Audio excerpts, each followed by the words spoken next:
Hey everyone, welcome to Goldwater Rule. We're here reacting to Reddit stories live. It's December 27th, and hope everyone's had a fantastic holiday. We're just going to check some stories out. Sometimes we have find success, and sometimes we don't. And I appreciate any comments you have in the chat. I just want to let you know that you can follow me here on YouTube. You can follow me here on Rumble, X, and Twitch as well. So before we get going, take a second, subscribe if you're not already subscribed, and like this video, share this video. Be much appreciated. Let's get into it. So I'm on a Reddit stream right now. Actually, it's a post from the psychopath subreddit. And the person says, are emotional angry outbursts and being high anxious possible in psychopaths? The person writes, I'm coming here to ask if psychopaths can experience intense anger to the point of having angry outbursts of anger, of attacking a person who did cause them anger, or breaking up and hitting up objects, or attempting to annoy the person back due to the anger caused in them, or having anxious responses uh, in response to being caught, such as having gastrointestinal issues after being caught doing an illegal thing. And people finding out about the secrets, so they become intensely fearful to the point of wanting to use the bathroom, or also having comorbid OCD and having fears of being certain labels and keep checking and rechecking for signs if it's not true, or having paranoid ideals and thoughts such as avoiding sleep with a ventilator, or avoiding the phone charging because of thoughts it would explode, or fear that the car driving is high speed due to feelings it would crash with something. Is that possible? Because psychopaths are said to be more calculating than impulsive and lack significant anxiety and fear, but I've heard that it's possible in sociopaths, secondary psychopaths, but not primary ones. Yeah, so I'm hearing a lot of talk about the primary and secondary psychopaths. It's just that stuff that's come out in the literature in um, in the field. But I mean, you mentioned a lot of different things here. There's all kinds of different things. Now, first of all, psychopath is not a formal diagnosis in the Diagnostic and Statistical Manual of Mental Disorders. It's antisocial personality disorder is the thing that comes close. Sociopath is something we use to talk about someone who is really like a subcategory of society. It's like a niche where they understand the rules and the laws, although they often live outside of those rules and boundaries in order a lot of times just to survive, or it's because of their community, the expectations within their community allows them to go outside that, or family allows them to go outside those boundaries.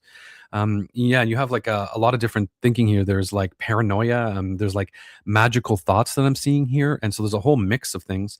I think you're right, Sue. Psychopaths can be actually interestingly neurotic sometimes, and do can have anxiety, and absolutely, the psychopaths can have angry outbursts.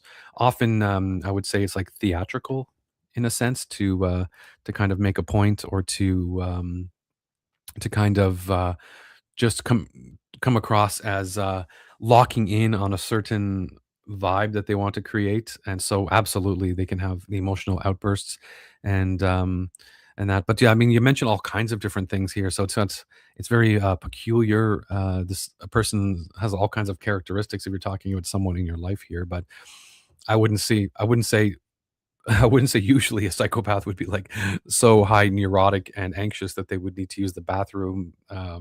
So that's just most people, regardless of their personality disorder, regardless of who they are, would not have that level of anxiety that would be outside. So I guess it's possible, but you're talking about comorbidities as well. So it's obsessive compulsive disorder and having fears of being labeled something. So this sounds like me. I'm not sure if sometimes in psychology they say research is me search, and I'm not sure if this is the poster here is actually very curious about their. It sounds like they've recently discovered some diagnostic criteria, and now they're just trying to find out about themselves. Generally speaking, I think that people they always say that if you're worried about if you're a psychopath, you're probably not a psychopath, and so that's maybe a good indicator there. And also, if you have the other criteria, I mean, look up the criteria, look up the Robert Hare psychopath checklist, otherwise known as a PCLR, and look up diagnostic criteria for some of this stuff. I mean, you're not a doctor, but you can, if you're objective and insightful enough, you could certainly kind of give yourself a head up and think about those things and whether or not they're attributable to you if you're being sincere about them. So that could be maybe your next step in kind of if you're talking about yourself or this other person. All right, this post is from Raised by Narcissists subreddit, and the poster says, "My narcissistic dad lectured me about my life choices after I almost got attacked and blamed me for it." So the this happened a few weeks ago, but it's all still just so insane to me. A few weeks ago, I was sleeping in my bedroom and I got woken up by someone throwing a giant rock through one of my bedroom windows. That has to be scary. I woke up screaming because it scared me, and I thought something had just fallen over until I saw a hole in my window shade and noticed the big mirror in my room was completely shattered. There was glass all over the floor as well. I called 911 to tell them what happened, and I called my dad too because I was panicking and I needed to tell him. He asked me if I was safe and okay, and I told him that I thought I was.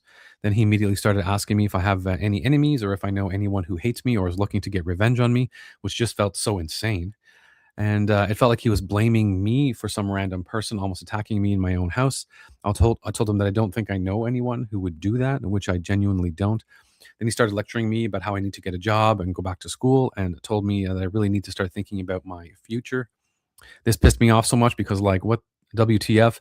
Someone just threw a huge rock through my bedroom window, while I was sleeping, and I'm literally worrying that there may be an intruder in my house or about to break in and seriously hurt me. After he was done lecturing me, he was like, "I don't want to put all this onto you right now, but I need you to hear this," which makes absolutely no sense. I just responded with "really right now" in very irritated tone. Then he tried to act like he was being completely calm and reasonable, even though he was literally giving me a lecture at the worst possible time. Anyway, I just wanted to vent about this. Has anyone else had a similar experience? So, I mean, first of all, it does seems like what your dad is doing is I guess he's trying to be practical. So first step, we determined that you seem to be safe and you already called the police. So that's your immediate needs to me seem to be in his mind would probably be taken care of. And then, where are you that you're sleeping in a place that this kind of action is taking place? Is it due to other poor decisions in your life? Are you living in an area that is prone to criminal activity? What's going on in your environment? And so I think what happened is your dad was probably just looking at, okay, you're taken care of now. It's probably not the worst thing. You've already dealt with the immediate threat. And then what happens is that I think he was looking out for you in a practical sense because he wants to know, how can you not be in this situation again? How could you be in a safe environment? How can you avoid having a rock thrown out your window? What environment are you in that this is taking place? And let's do our best to take you out of that environment. So because he was talking to you about the fact you need to get a job or go to school, that could be, he could be thinking about the uncertainty that your life is in right now and wanting to get you out of that. And so I could appreciate that you were kind of in the moment and kind of scared for your current your safety. That I could definitely appreciate that. But I think you were safe because you're on the phone with him and you had already called 911. So that was the most that you can do. Didn't seem like you were any under immediate threat because someone threw a rock and they probably are long gone. So I think what happens is your dad was lecturing you because he wants to make sure that you get out of this situation in a practical sense in the long term or medium term, so that you don't have to actually um, sustain that again. So hey there, hey. Hound Lover says, "You're back again. I just happen to be leaving a covert narcissist husband at the moment. Wow. I'm moving on the first, filed for divorce a few months ago. Wow. Okay. That is kind of pretty wild. Yeah, it's a big deal. Did you finding it very tough to kind of deal with that situation?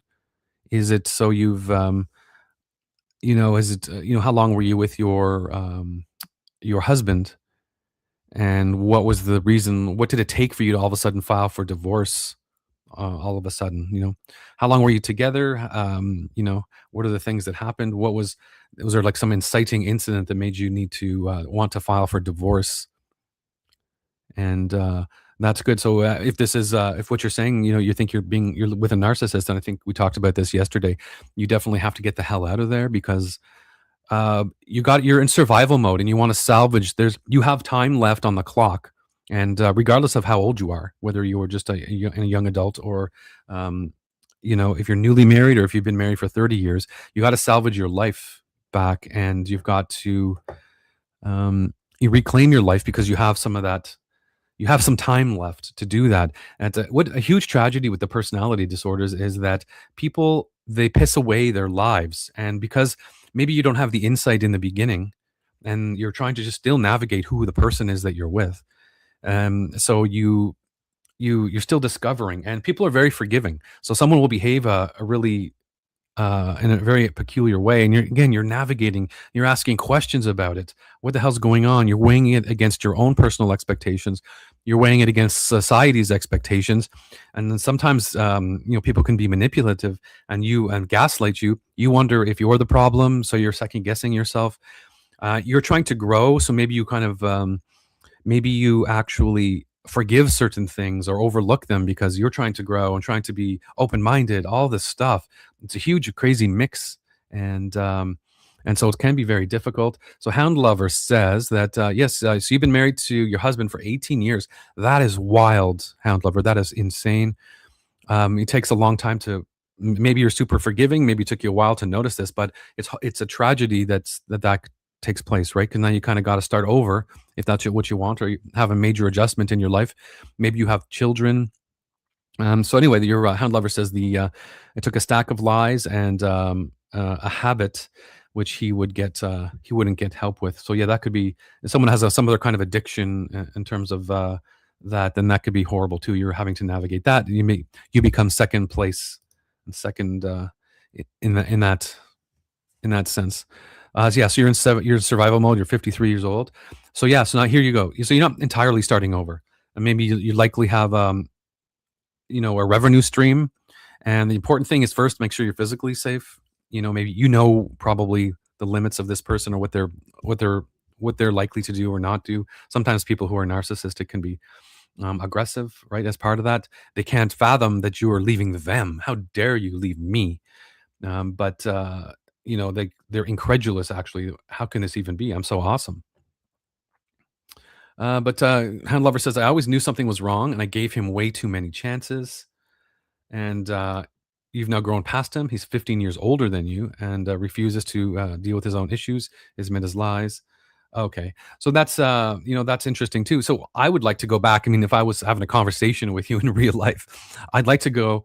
Um, what happened in your life back then, because obviously there's a bit of an age gap, right? So you said you're 53, so that means your husband is 65 years old, so he's in retirement mode, and you still have maybe some working years left if you're still doing that. So it's very fascinating. How did you it's not uncommon, though. I think you mentioned that you're in the military. I think that having age discrepancies like that is not super uncommon in the military, right? There's a lot of people who are like a younger female spouse. That can happen a lot. Correct me if I'm wrong, but do you see that a lot? So I would just say, hey, what the heck was going on here when you guys met? And so that would be it. All right, thanks, Hound Lover. That would be interesting. So let's continue now. So I think ultimately the parent in this case, the narcissistic father, was just really trying to look for a solution, right? That's what I think dads kind of do. Okay, we make sure you're safe right now, and now what are we going to do to fix this so it doesn't happen again? And I can appreciate that in the moment, maybe you just wanted some hand holding, you wanted someone to hug you, you want to be someone to be supportive of your immediate circumstance, and you were kind of disheveled and fearful in that moment. But your dad was, I guess, trying to not be emotional. I don't sense that someone was non-caring or anything like that, but I think you wanted to be in the moment, and you thought being afraid kind of matched what was going on. And I think your father was trying to take a more pragmatic approach in general. So that's it anyway. I mean, it could be off, but with the information that's here, that's all we have.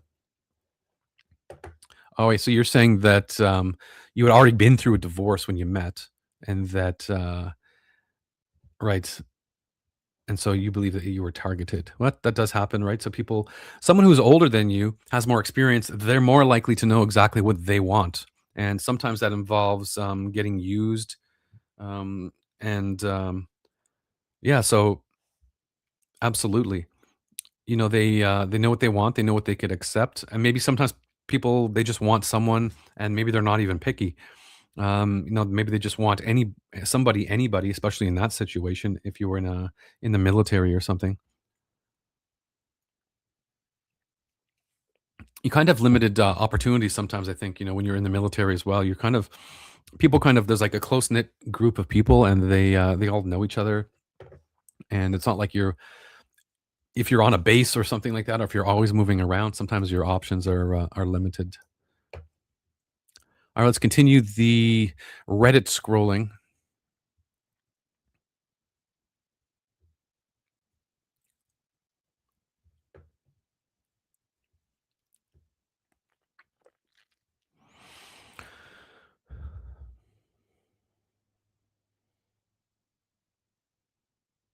All right, here's just a curious one. So the poster here just says, "Am I the asshole here for wanting to break up with my boyfriend for getting only sexual presents?" So Christmas was on Thursday. My boyfriend only got me sexual presents, like things to tie me to the bed, paddle, etc. Am I the asshole for wanting to break up with him over it? I've been thinking about it for a minute, but this feels like a final push to do it. He wants to marry me, but I haven't been feeling like it's the best idea because of his actions. So I mean, yeah, it's not the most romantic, it's not the most Christmassy kind of thing, and, you obviously know what he thinks of you if he got you that. I'm not sure when you're looking back in your life that you want to remember that, "Oh, remember that remember Christmas of 2025? Oh, I remember it was so great and so sentimental, and here you got me this thing," right? So, sounds to me like, it's probably a younger couple, and it's not the most really thoughtful gift necessarily, and, yeah, mean, certainly wouldn't appreciate that, and, your memory now of 2025 is that he got you these kinda gifts, so that's not that's not kinda cool, and it, brings into question some of his choices, I guess, in general. So, yeah, definitely kind of have a conversation at the very least.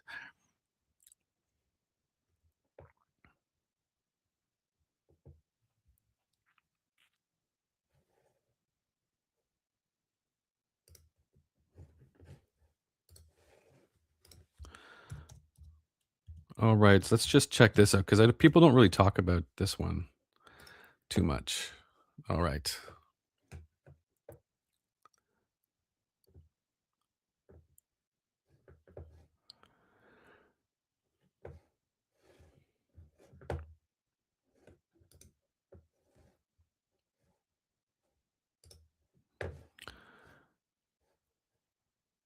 Okay, so the poster here says that they have something called schizotypal disorder, and I think a lot of people don't know that. Hi, TCAT, how's it going? Thanks for joining from Twitch. Appreciate it. You're my first normal message from Twitch. I kind of get some spam, so I appreciate that. Again, if you're new here, go ahead and follow me on Twitch, Rumble, X, and YouTube. I appreciate it. And if you can give a thumbs up in some kind of way, that'd be awesome too.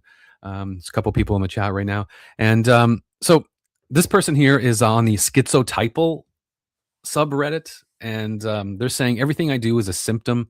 And you'll see that recognize that word schizo, right? Like schizophrenic is kind of you might want to think that the person with schizotypal does not have schizophrenia necessarily, right? But they're kind of like related a little bit. So I'll just read what the poster says. Everything I do seems to be a symptom of this godforsaken disorder. Everybody keeps telling me that I really am talking to spirits. I can't tell if it is real. I can't tell if they're actually talking to me. Everything is always moving, and I have no idea what I look like because my face moves in the mirror. I can't live forever like this. I'm pretty sure it developed because of genetics and an obsession. They won't let me take medicine, even though everybody's telling me I have to if I want relief. They won't let me. I can't tell people why I can't take them. They're going to send me away again. That never does anything. It just wastes money and traumatizes me. We already cannot afford enough food. I don't think I am myself. I don't feel like I am, and I hate it. Um, the feel like I am the disorder, and I hate it. The only escape seems like death at this point. That's, so really, like, horrific post here that we're seeing, in here. It's a tragic, and I mean, I'm not sure. It sounds like there could be some schizophrenic, aspects in this, and it's, okay, cool, yeah, that's great, Hound Lover. Yeah, you could find me on Rumble. I'm Goldwater Rule there as well. Yeah, I'm just new to Twitch too, actually. So, yeah, so this person, it sounds like they're having like some visual hallucinations, and it sounds like they've been in some kind of in a medical setting at some point before. And let me just try to actually. I'm going to share another page here on the schizo table.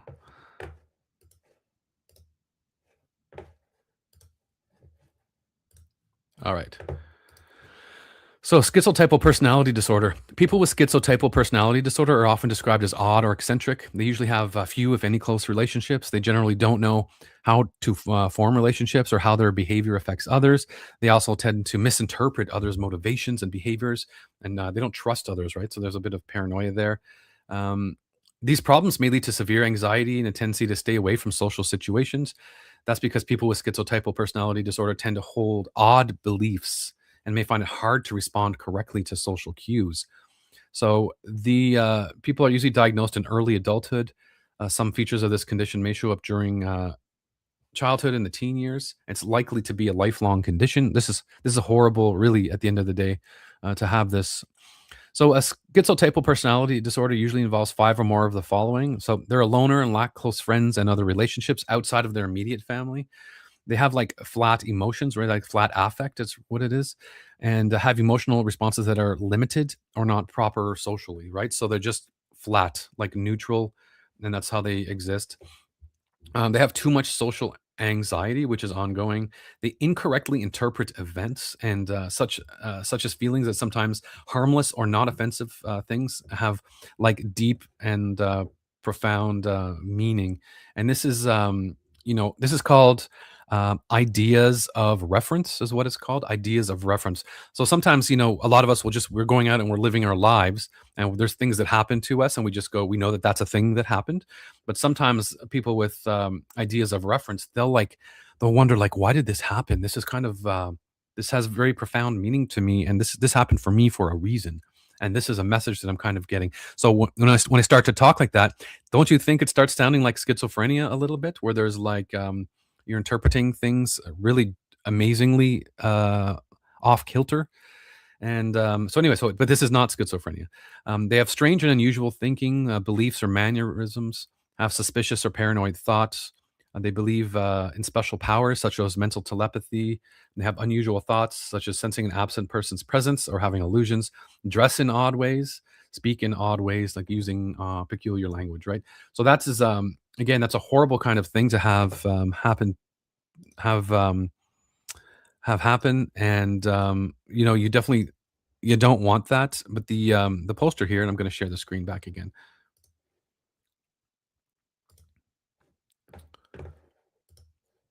So everything I do seems to be a symptom of this godforsaken disorder, right? So they're perceiving things that aren't. There's errors in perception. There's like having peculiar beliefs, and they're not sure what to believe. That's that happens. I mean, if you could imagine like someone with schizophrenia, that is that would be a horrible thing to have, right? You can't trust what your perception is, and that's it's hugely a hugely horrible thing to have happen to you here. So this person just seems to be venting more than anything. They weren't really asking questions. I mean, I think they already know there's something wrong, and they need to get something. They need to get that checked into a little further.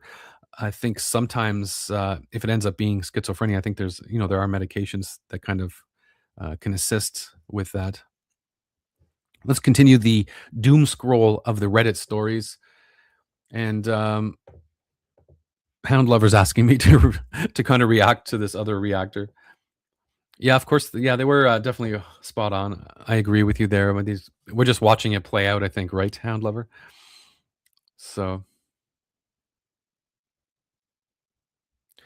Yeah, Twitch is different. I mean, it's not, it's, Twitch is for, like, long stream, kind of just hanging out and chilling for the most part, whether it be a video game. You've got these, like, Twitch houses, they're kind of chilling in a room doing, just weird shit, and, they don't really, I don't know, I don't see the huge appeal of it. Some of the big streamers, though, they can get, like, tens of thousands of people in a given time just watching them talk, so that's super amazing. Alright, let's check out the, some more of this stuff here.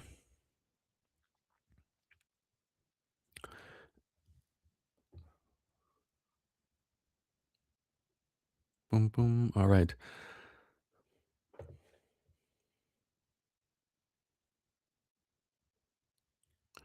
May run out of content. I think we did a lot of these yesterday.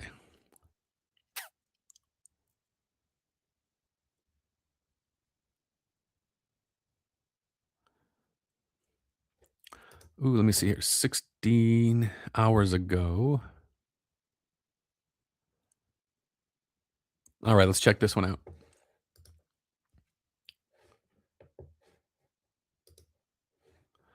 All right. Am I a narcissist? Lately, I've been wondering if I might be a narcissist. Both of my parents are very narcissistic, and growing up with them was really hard. My mom, especially, used to repeat things like how I'd never succeed in life or that I was a bad person. And over time, I kind of internalized that.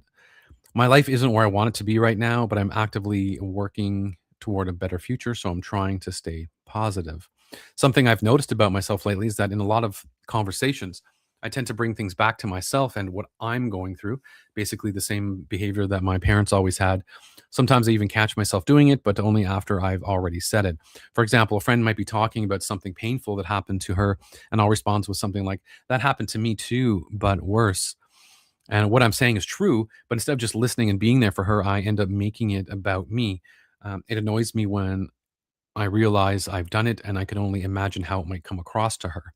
I'm trying to understand why I do this and whether it means something deeper or if it's just something I learned growing up and need to unlearn. She is a sweetheart and she doesn't complain when I do it, but I know it's eating away at our friendship. So, I mean, it's horrible to have, a narcissistic parent. This person, based on the example that's here, kind of puts you down, and I guess you're kind of internalizing that. I'm not sure if you're like just competition or if they're just hateful. But, you know, part of what you're doing here, like when someone talks about what they've been through and then you say that you recognize it happened to you and that so that maybe you understand where they're coming from. I think that's kind of interesting because to me, you're like able to empathize with her, right? You're able to put yourself in that person's situation, recall that you did indeed end up feeling this way. However, on the back end of that, you ended up just like trying to like make it about you in a sense, or your statement had to do with you. And so I mean, that happened to me too, but worse. I mean, you're halfway there. If you just didn't say but worse, because that means you're minimizing what happened to them. I mean, I think it would be better to kind of say, I've experienced something similar, and that was horrible. Uh, so I can imagine how you feel. That's kind of a maybe a better way of doing it. But I think you just might be a little too critical about on yourself right now. So yeah, just I think it's just some word choices more than anything because you're writing this Reddit post and obviously you're self-aware enough to recognize that someone else is in pain and you're recognizing that a situation happened to you and you kind of in the moment you're trying to also have a conversation with someone, so there's a bit of pressure to maybe respond to that person. So you're juggling a few different things in that moment. So I think that's a normal thing to do. So I mean, you empathize with the person, and then you share it, and you can have a conversation about that. So I think it's not too bad, but don't go around saying that you've experienced something way worse than what someone else experienced. That's generally not something you want to do for sure. So yeah, so I don't think you're a narcissist. I think you're being hypersensitive to the definition, and you're definitely asking questions. So you gotta that's a good thing to do. All right. This is from a subreddit called Dysfunctional Family. So I'm just gonna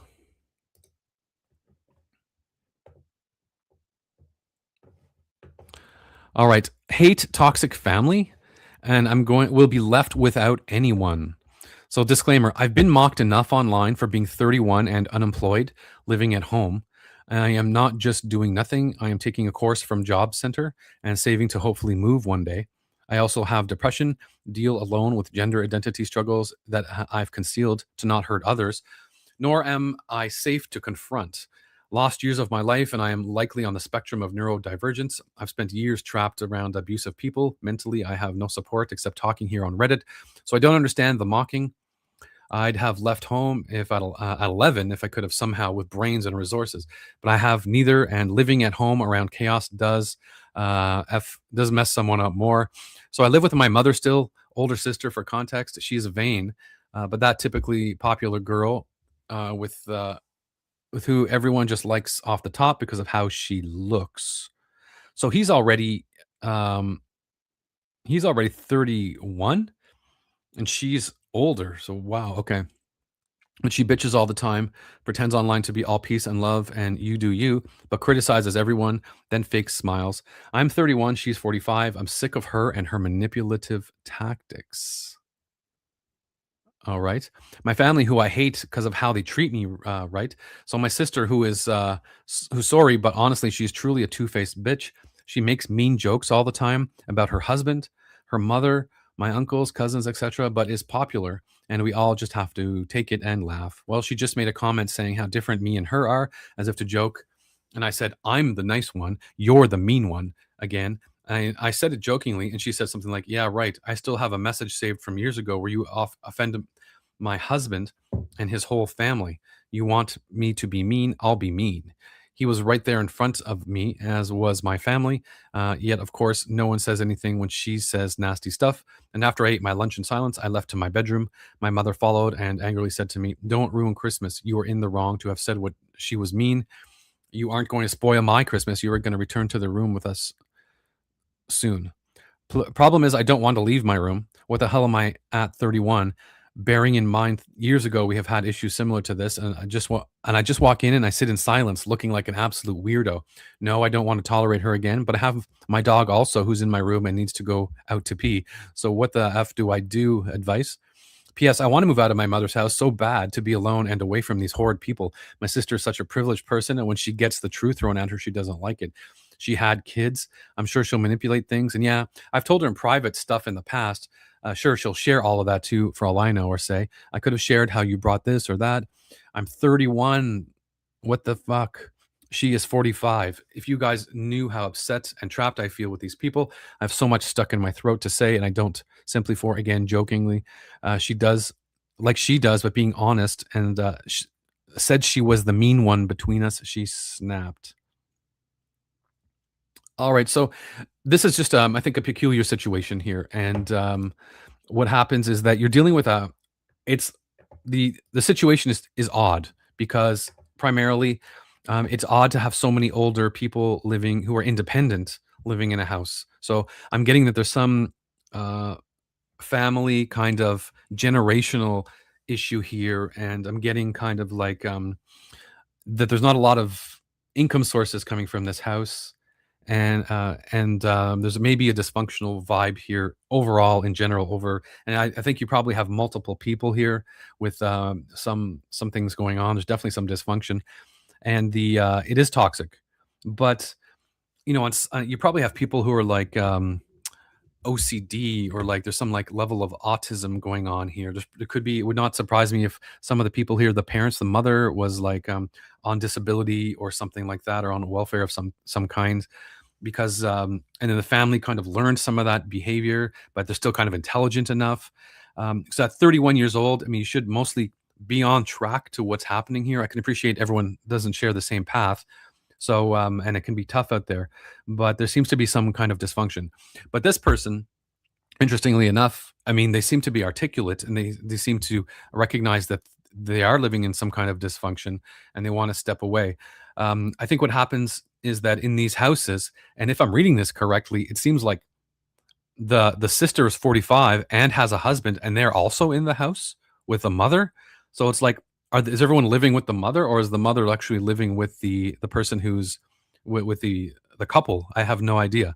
But what ends up happening with this is there's generational dysfunction, And so you see this happen a lot. There's a lot of the parents, if you can imagine, I mean, you're all born into your house and your parents can be screwed up. But what happens is you don't see the screwed up aspect. You just know this is the world and this is how I live. So let's say mom and dad are dysfunctional. Where's dad in this case anyway? The we don't have any idea where dad is. So you grow up and you integrate a lot of the values that the this person your parents have, and you probably know by now that a percentage of those are not accurate beliefs. You know that they're dysfunctional or outright wrong. And honestly, it is a kind of like sociopathy in a way, because if you asked all these people what the right thing to do was in a given situation, they could probably all answer it correctly on a test.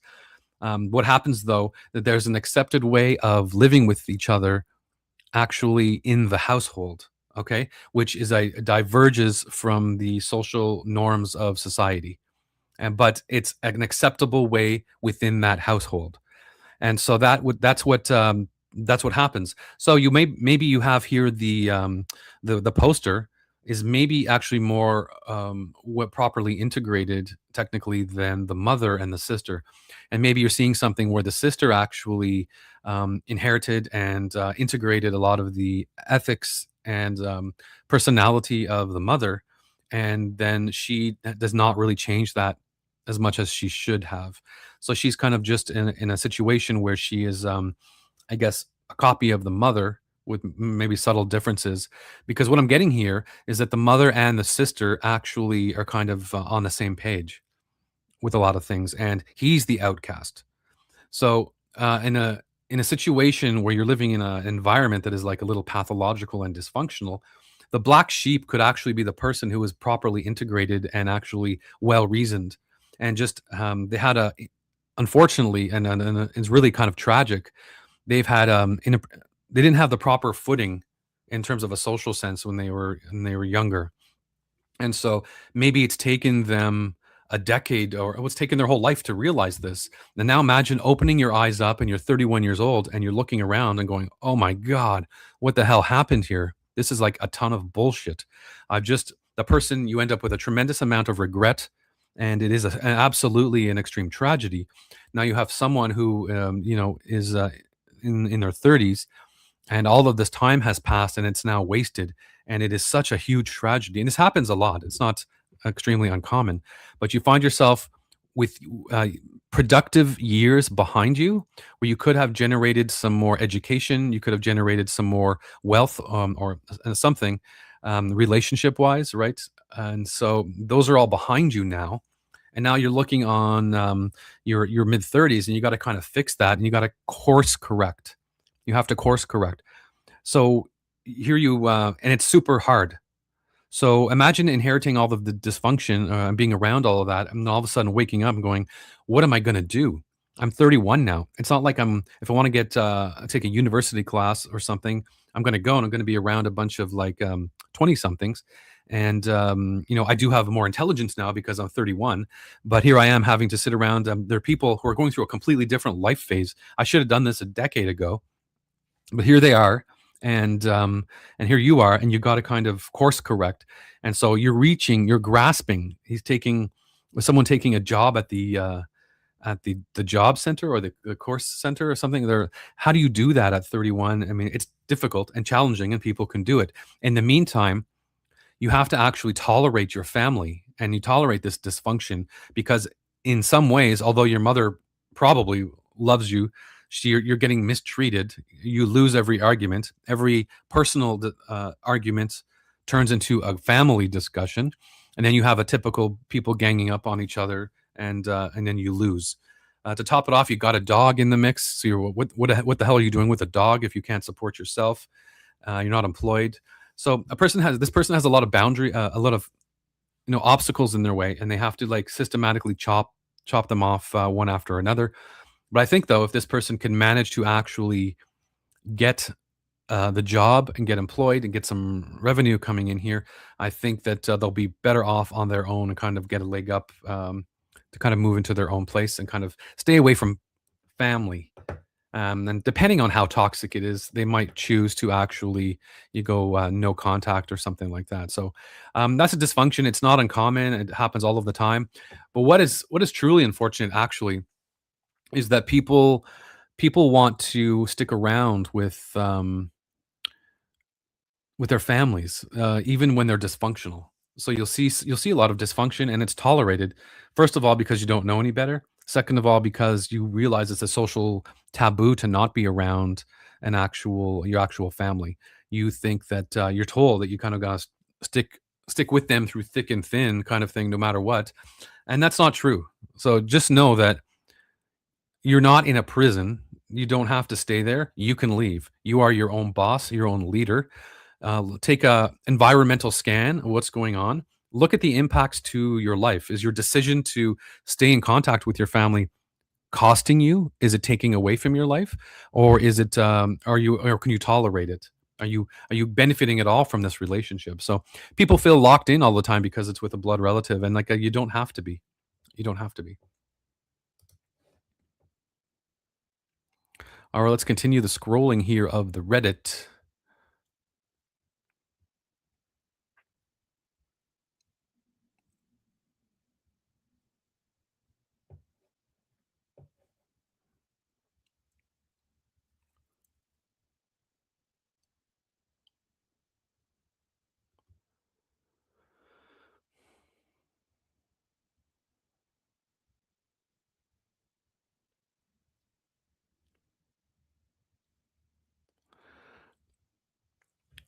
Tends to be a lot of holiday related stuff too.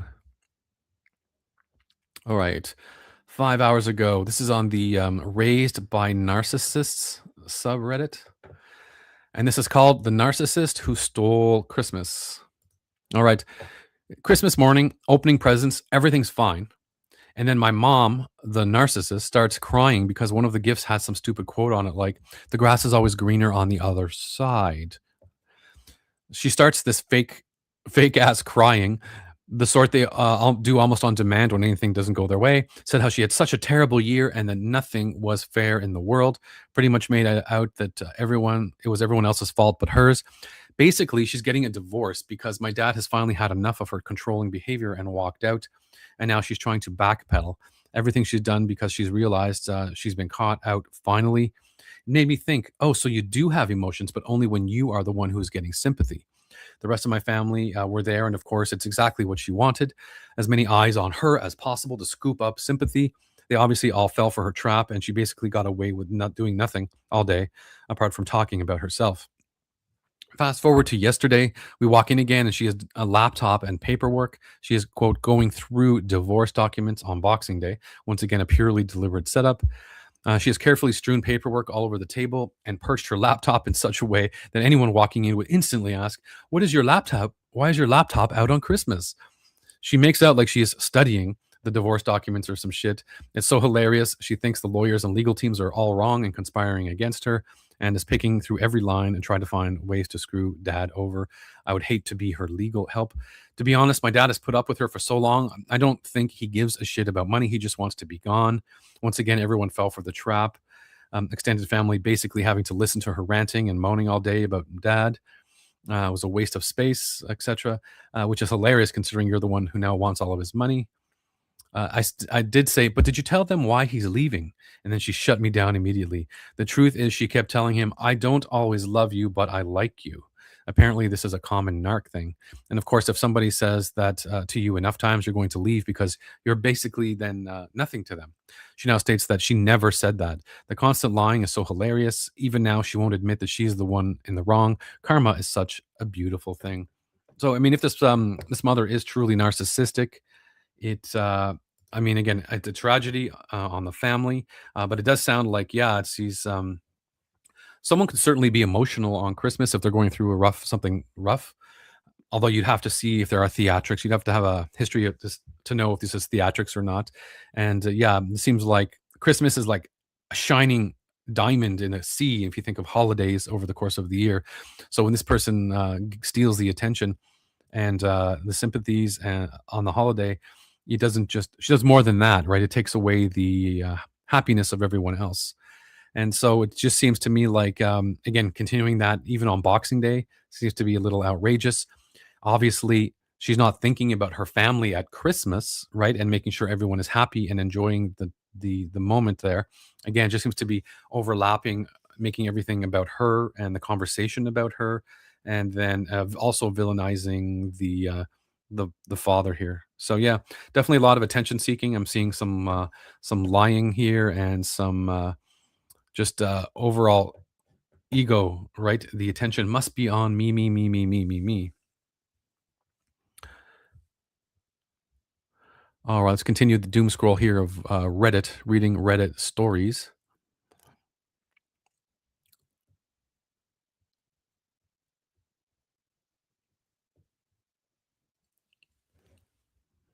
Okay, so this person is there's a subreddit here called True Narcissistic Abuse, and this is someone who's just worried about someone in their family. So, am I the asshole here? Worried about my brother being in an abusive relationship, and so after 9 years, I pointed out the red flags. And this is to give you an idea about this stuff persists, right? When you have people that come into your life, you accept a lot of things. You accept the quirks. You accept the fact they're with the family member, and you go on and live your own life. And then you see these little bits and pieces throughout the year, or in the occasional interaction. You see you see the sibling going through something, and then you start to string things together because you're trying to make a coherent picture about the person who's maybe into your family. So this person's saying that again, they're worried about their brother being in an abusive relationship.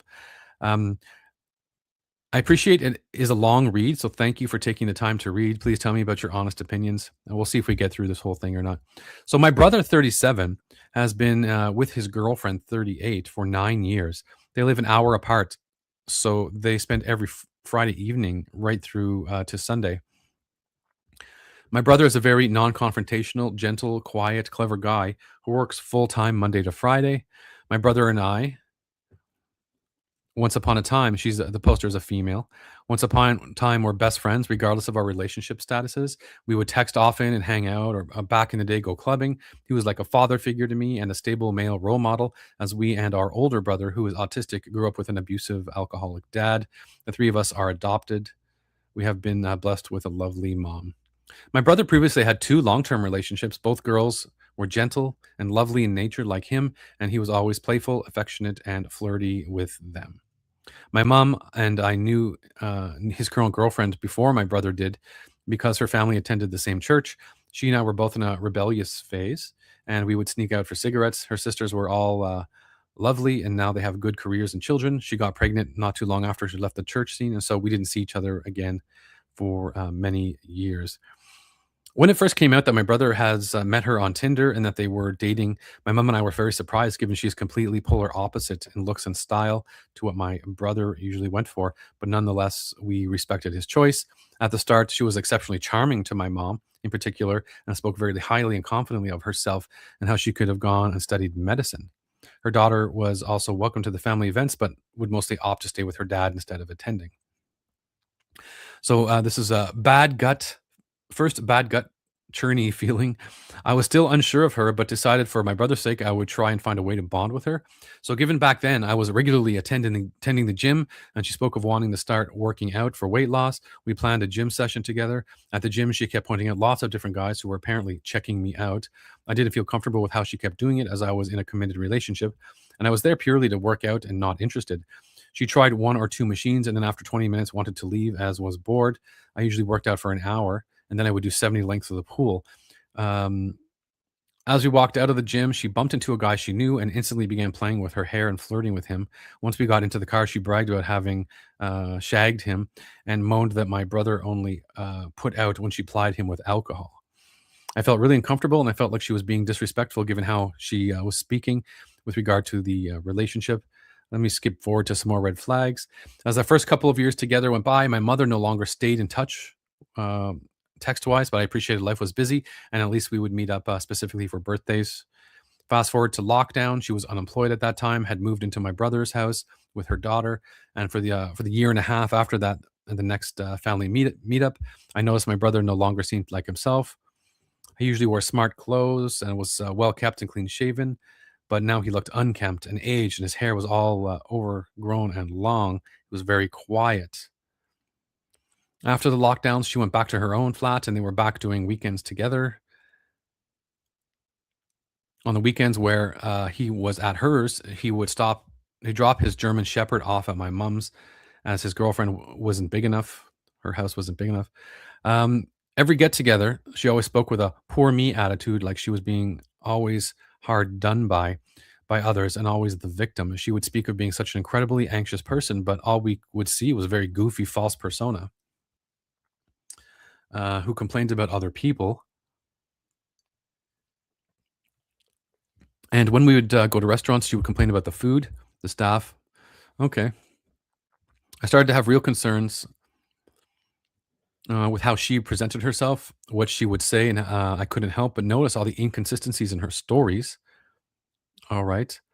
And how nothing was ever her fault, along with observing my brother, who was no longer relaxed and very tense and quiet. I also started receiving messages from my brother's friends who could no longer get in touch with him. My brother attended his then best friend's wedding and met up with all his former friends, and all his girlfriends could say was they were all acting very strange with her. And so after that, my brother no longer stayed in touch. All right. It's kind of a lot of different red flags here. Wow, this is super long. Okay. At the end of the day, yeah, there's something definitely peculiar here. The the spouse is I guess girlfriend actually is definitely super curious. There's something she's definitely the control center of the relationship, and he's definitely following her. You're seeing lies and you're seeing little bits of manipulation. He's not the center of her world because of how she acts around other people. And she's had these little sidebar comments and reactions when she's in private with the sister. And I'm sure the sister does not appreciate seeing someone talk to her brother like that. That's not cool. And so, yeah, I think you have a right to be worried about your brother here. You're seeing changes in who he is as a person. You talked about, how physically he's just not, he's unkempt, and now he's quiet, and he's changed in that kind of sense. Now, people do change when they're with someone, but seeing your brother turn into something that's just like a shadow of his former self, that's a red flag. Now, the poster does go on to say, when our eldest brother's big birthday was getting arranged, we decided we would find a restaurant in the area where middle brother lived. So we would have cake at his house after. And his girlfriends confidently told my mother to leave finding the restaurant to her and my brother, as they know the area best. As the week went on, we heard nothing. And so on the Friday night, the mom, myself, and the eldest brother managed to find somewhere for the next day. My brother's girlfriend acted like it was nothing to do with her or her responsibility. I was 6 months pregnant with baby number three at this point, so naturally backed off. Decided it was best to keep a distance from my brother's girlfriend. So I sat at the other end of the table. My brother's girlfriend was in a super confident, loud mood and was constantly having a go at my partner, disagreeing with everything he was saying, rolling her eyes and pulling a face at his opinions on things. She was being blatantly rude. So I just reminded her that everyone is entitled to their own opinions. My partner was worried that he had maybe gone over the speed limit, and she started harping about how a friend of hers had died in a car crash because of reckless speedy driving. All right, so you get this constant undermining here of a person in conversation, and that's it. So I mean, I'm definitely seeing some narcissism, and I get a feeling that there's like a slight psychopathy vibe going on as well. So I'd be cautious about this. Ultimately, if these characteristics are representative of who the person is, it's definitely some red flags. And as a person, I would say maybe it sounds like you should get the hell out of this relationship, but it's really tough because you have to make the brother would have to actually see this for himself and make the connections. And right now, he's invested almost 10 years of his life in this kind of environment with this person, and so he's not as young as he used to be. He's wasted time, and I would just say, are you seeing evidence that he's not who he is? Has he lost himself in the bargain? Is this just is it is he himself, or is he just her? Has she kind of like usurped who he is? And if you start asking those questions, then I think you should probably have a conversation with the brother and definitely, you know, see how he feels about the situation. again, a lot of people just they tolerate a lot of dysfunction. And it's a we tolerate a lot. We keep tolerating, tolerating, tolerating. Oh, it was just this. Oh, it was just that. We rationalize why someone does a certain thing. When you start doing the calculus on the impact to your life, it can be you could kind of feel like your house of cards have come tumbling down, and so you have to be careful how you approach this, right? Because most people are just living their lives in their families, and I'm sure a lot of people who are at arm's length from this just they're living their lives. They see like an hour or two of this behavior and then they go back to living their lives. But when someone in the family has locked in on it and they're aware of it and it's actually damaging the sibling in this case, then a much more serious conversation needs to take place. And what needs to happen is that you should be, you should have your facts straight about, how you feel about the person. And also, you need to be prepared you're kicking it up a notch if you choose to address it. So it's not just, everyone isn't as on the same level of rationality as everyone else. Everyone has their own ideas of things in the world, and someone will tolerate things to their detriment very hugely. A lot of people will just keep believing in a thing even if it hurts them, and they might only learn to change when it's a little bit too late. So, just like with an addict, I think that if you approach a sibling that is in a narcissistic relationship or there's some other pathology going on, um, you know, on one hand, you don't want to see your brother going through that in this case. At the same time, I mean, you shouldn't have to tolerate this behavior either, right? So you got a decision to make. You kind of don't want this in your life, whatever it is. You don't want it in your life. So you have some decisions to make. Do you bring it up? Do you estrange yourself from the couple? Do you share what you're thinking with other relatives and other like-minded relatives? Because what's super interesting, as astute and credible as your observations might be, the other people in the family, like, they just might not see it. Like I mentioned, they pop in at Christmas or they pop in at some other holiday or event.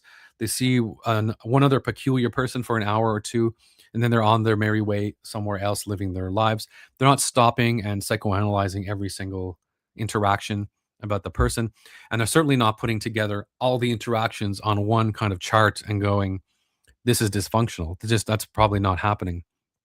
So if you're as observant as this, then I think it's kind of cool. I think it's a bit of a superpower, personally. But most people are just busy living their own lives. Not that they're narcissistic, but everyone is aware of the specialness of their own life, and they're going around. They've got groceries to get. They've got their own jobs to go to. They've got their own families to talk about and contend with. They've got the game to watch. They're going to see the movie. They're on their phone. They're not really thinking about other people to that extent. But nonetheless, the damage is there. The damage is there, and that's what's so fascinating about personality disorders or people with extreme personalities, is that there's a tremendous damage that is always under the surface in society, right? There's a huge cost to society. So if you think that one out of every 6 or 7 people have some kind of personality disorder, and then not to mention all the like subclinical levels of personality disorders, what the hell is happening in society at any given time? When you leave your house, you're not just like leaving your house. You're in this like stew of dysfunction, if you think about it, if you care enough to observe it. And so that's what happens here, and that's what I think we're seeing here with this poster here. So too bad for this sister, but she's the one who's caring. It's fascinating that someone in his life is caring about him, and he needs to see that. Um, if a conversation takes place, then hopefully he can see that someone's looking out for his best interests.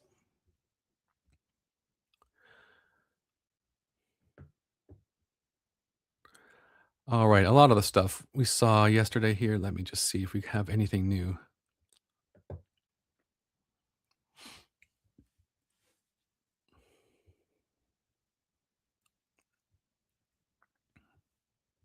I think I could sort these by most recent. Let me see here.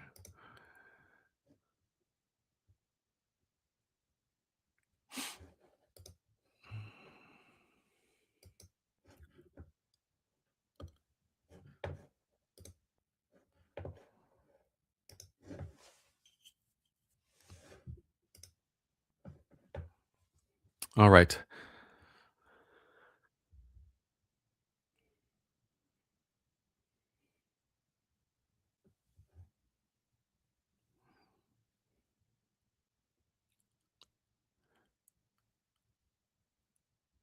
All right. So this I'm seeing this kind of thing pop up a lot.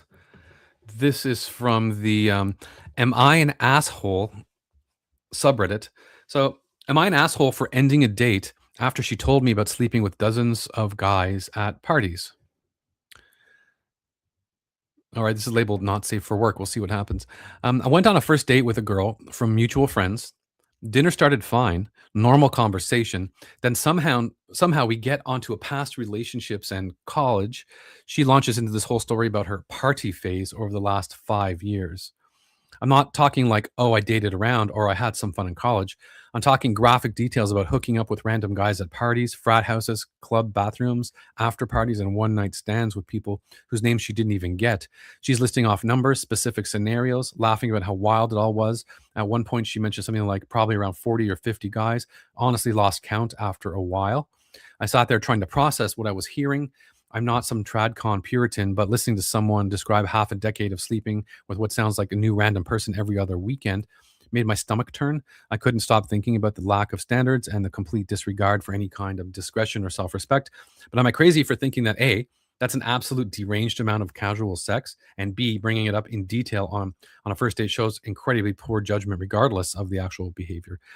So this is a popular theme right now in society, and so um, let's just talk about that for a little bit. So I think that people have grown up. Feminism is a huge cause of this, and when you talk to most women, women will obviously, being women, being female, they will be advocates of feminism. And there's different phases of waves of feminism, and there's different things that have occurred in the different phases. Ultimately, when you have something like the birth control pill, that is like a marvel of technology, and it's an amazing thing to have a birth control pill. What that has done, and the corresponding narrative that's gone all around that, is that it has given people the freedom to sleep with dozens of people. You can sleep with dozens of people without that context of having a child, and so that has had a huge impact on society. And where normally, without the birth control pill, there are consequences to making certain decisions, right?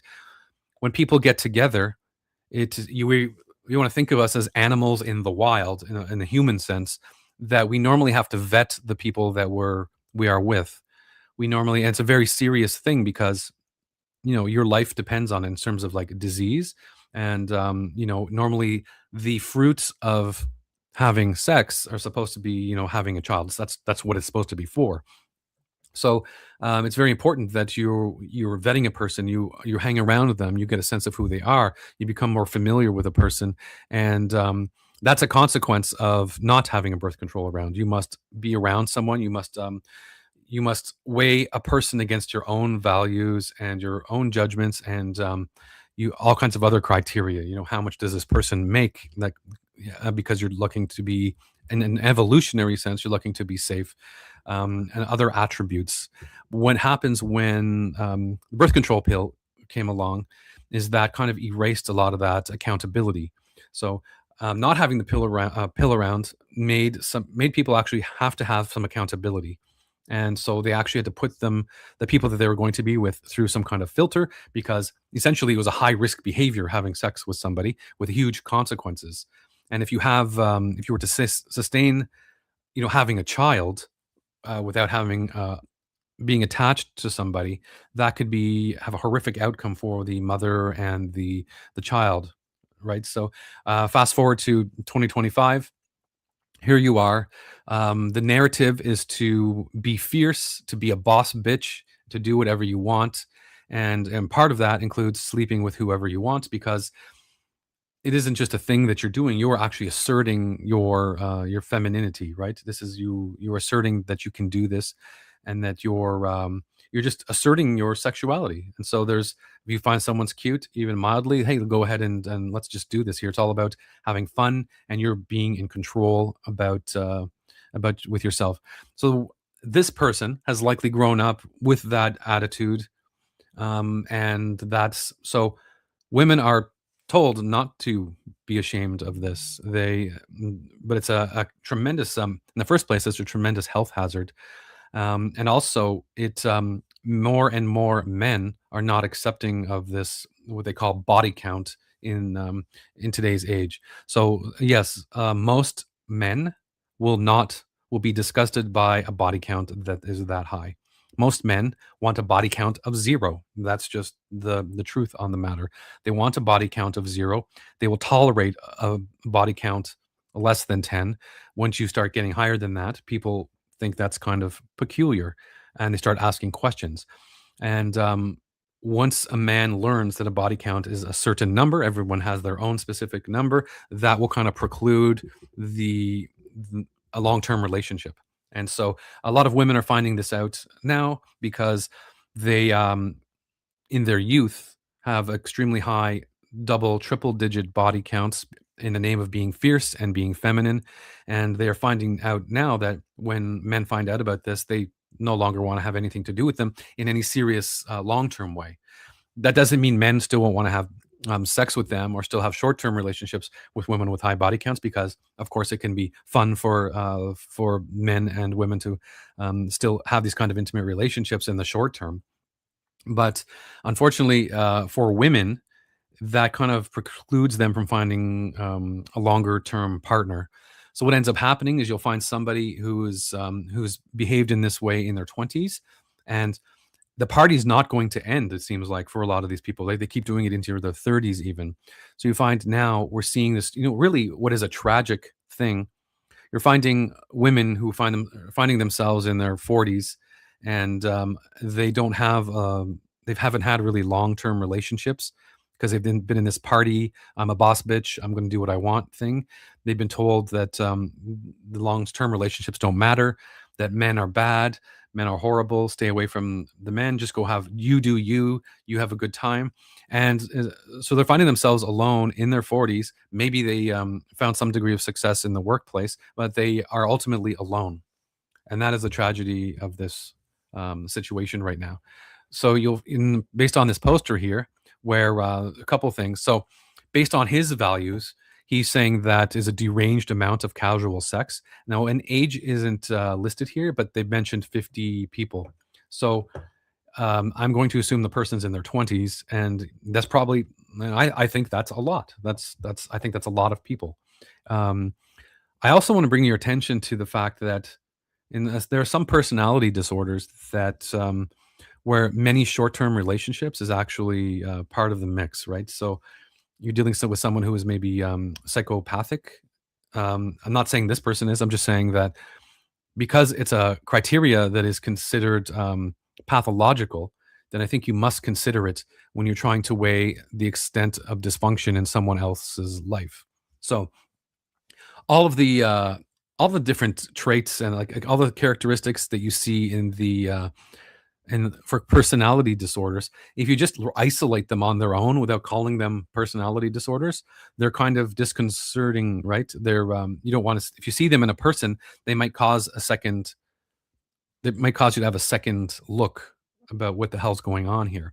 So if many short-term relationships or you're seeing that, that is, that gives you an idea that the person is not really connected.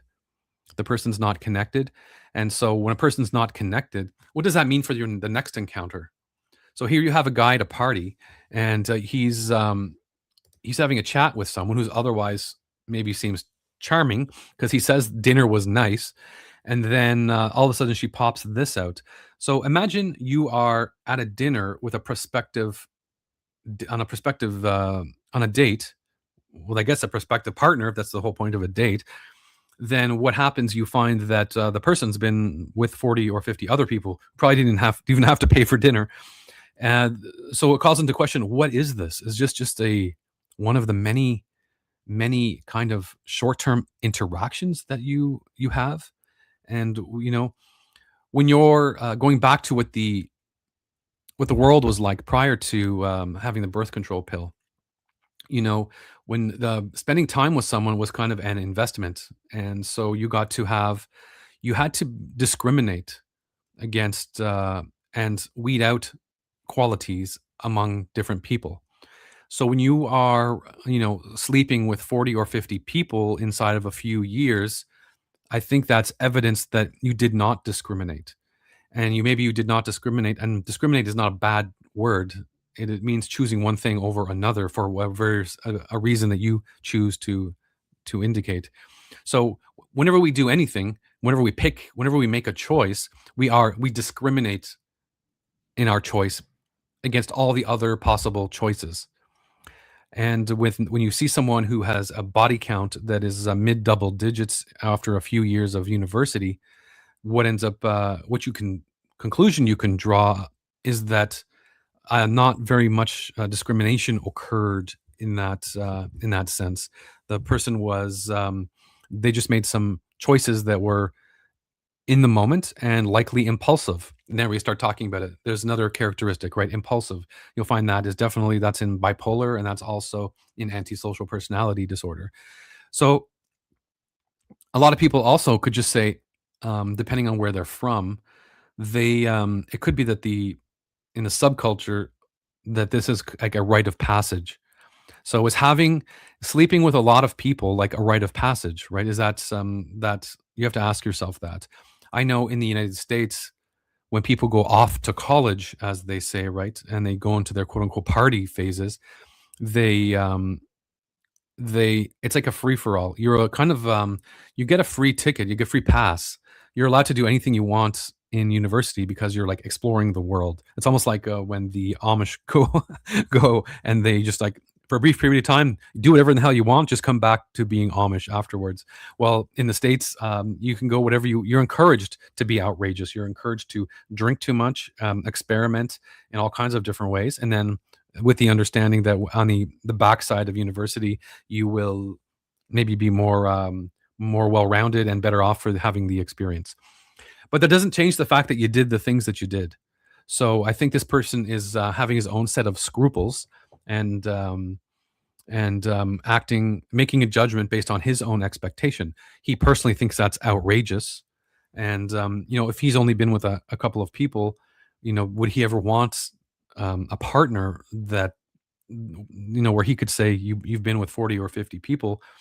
um and again, if someone could just have these 40 or 50 experiences, how attached is she going to be to you? How because you're just like you're only like 1% or 2% of the experiences she's had. There's nothing special about the two of you, right? And it's almost like we're getting into like a disposable kind of vibe.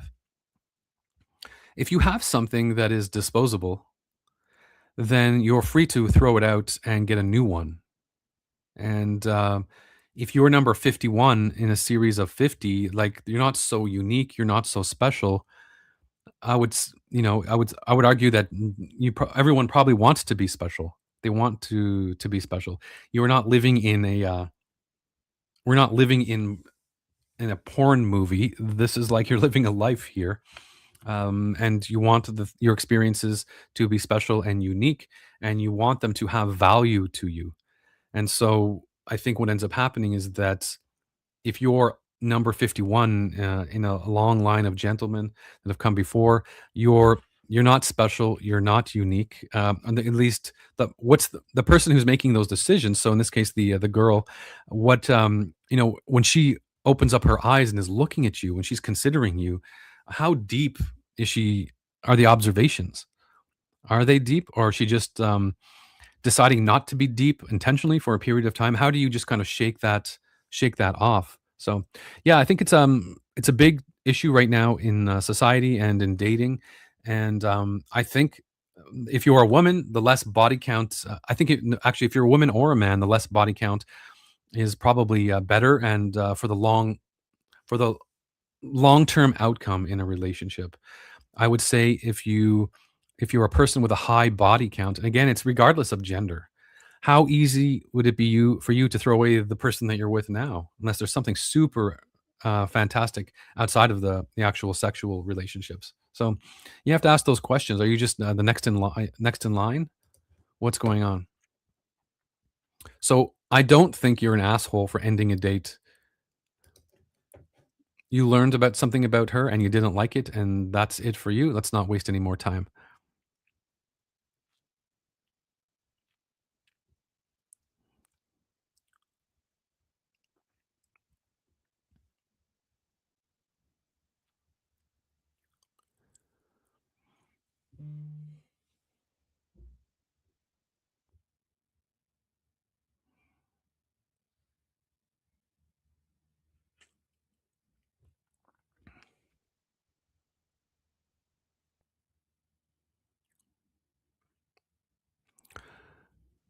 All right, these are the most recent ones here. We'll see what we if we have any juicy kind of threads.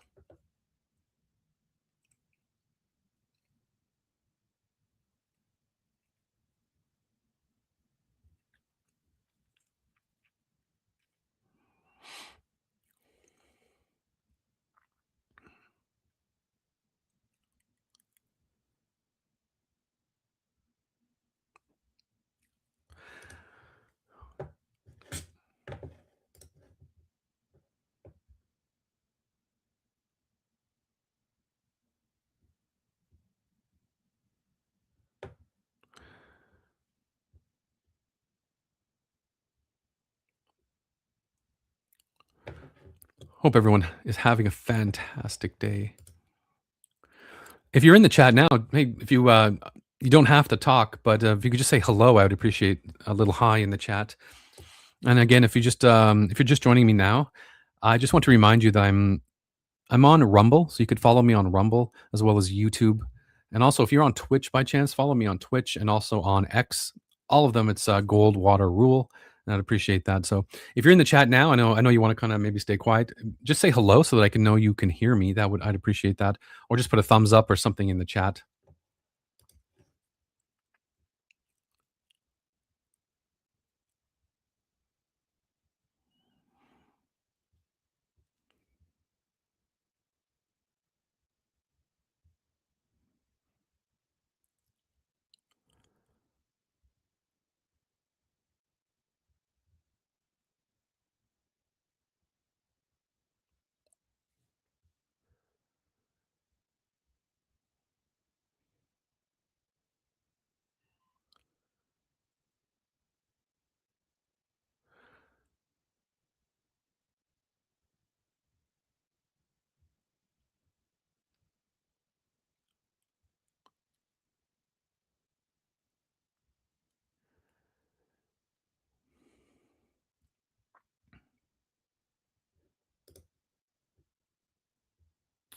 All right, this one is in the Raised by Narcissists subreddit.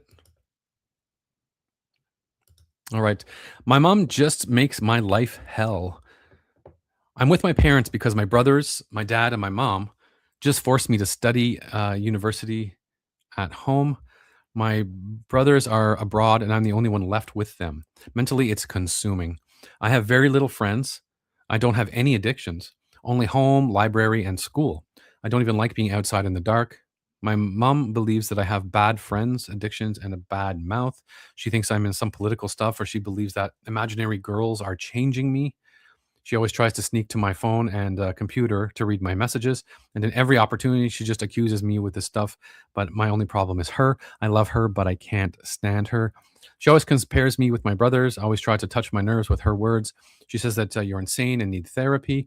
In evenings, I'm on the computer and I don't study at home, watching and playing some stuff. In mornings, I leave home with my dad. I go to school, then switch to the library, sometimes sleep late because I'm on my phone just scrolling. She always complains about me to anyone and always lies. When we fight, she says everything, and I just sit and close my eyes. I rarely react, and if I react, I hit some stuff without breaking and I rarely go physical with her. I just hold her hands or force her to sit on the bed and scare her, but that doesn't stop her. She talks even more. I don't know what to do. I feel like I'm bad and a hypocrite because of that. Every girl in my life knows and says that I'm chill, nonviolent, and constructive. I don't know what to do. What can I change? I just want to share my feelings. Again, so you're at a point where you've made the realization that you're with something that's a little dysfunctional. At the same time, you're trying to survive university, so that's kind of weird.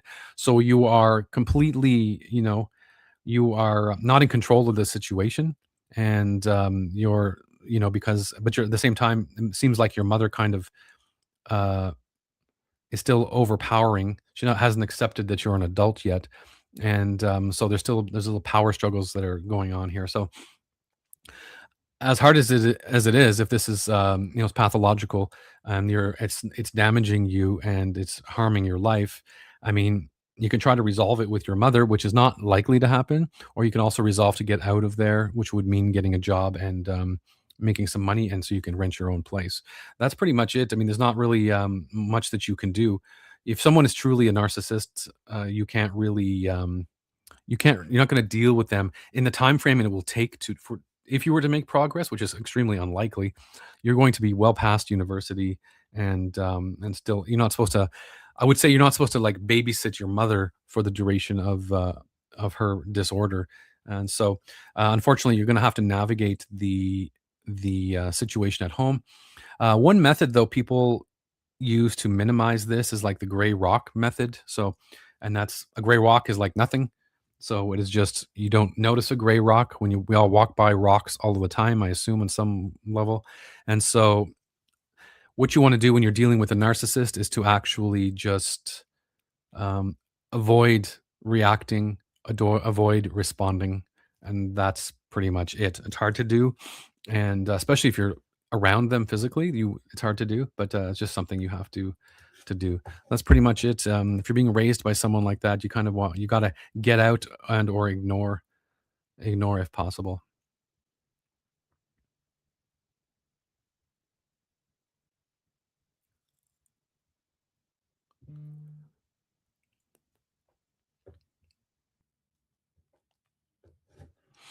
All right.